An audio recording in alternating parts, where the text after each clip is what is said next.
നമസ്കാരം. കൊട്ടാരക്കര മീഡിയയിലേക്ക് സ്വാഗതം.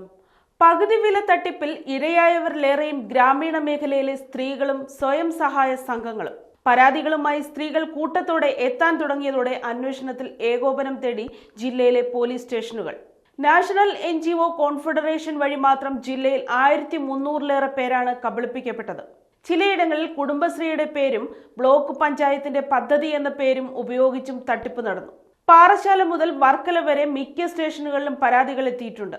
പകുതി വില എന്ന് കേട്ട് ആദ്യം സംശയിച്ചിരുന്നവരെ പോലും വിശ്വസിപ്പിച്ചത് നാഷണൽ NGO കോൺഫെഡറേഷൻ രക്ഷാധികാരി ആനന്ദകുമാർ ആണെന്നാണ് പരാതിക്കാർ പറയുന്നത്.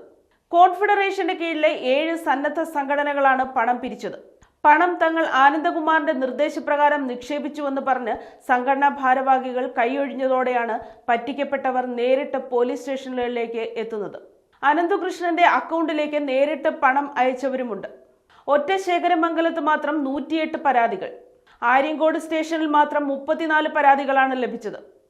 ഇതിൽ 3 പരാതികളിൽ കേസെടുത്തു.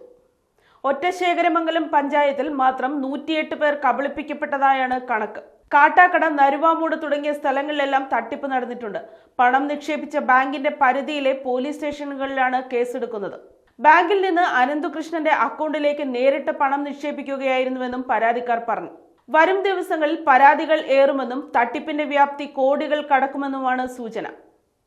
പണയം വെച്ചും കടം വാങ്ങിയും പണം നൽകി കുടുംബശ്രീയെയും കരുവാക്കി. ഒറ്റശേഖരമംഗലം ഉൾപ്പെടെയുള്ള പ്രദേശങ്ങളിൽ കുടുംബശ്രീയുടെ CDS വഴിയാണ് പണം പിരിച്ചത്. പെരുങ്കടവിള ബ്ലോക്ക് പഞ്ചായത്തിന്റെ പദ്ധതിയാണിതെന്നും തെറ്റിദ്ധരിപ്പിച്ച് പാവങ്ങളെ ആകർഷിച്ചു.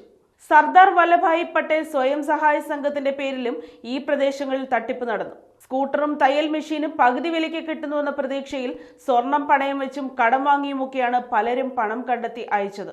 തയ്യൽ മെഷീൻ ജീവിതോപാധിയാകുമെന്ന പ്രതീക്ഷയിലായിരുന്നു പല സ്ത്രീകളും.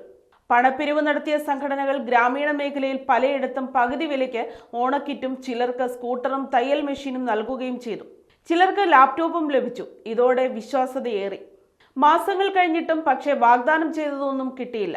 മാധ്യമ വാർത്തകൾ പുറത്തു വന്നതോടെയാണ് കബളിപ്പിക്കപ്പെട്ടതായി അവർ അറിയുന്നത്.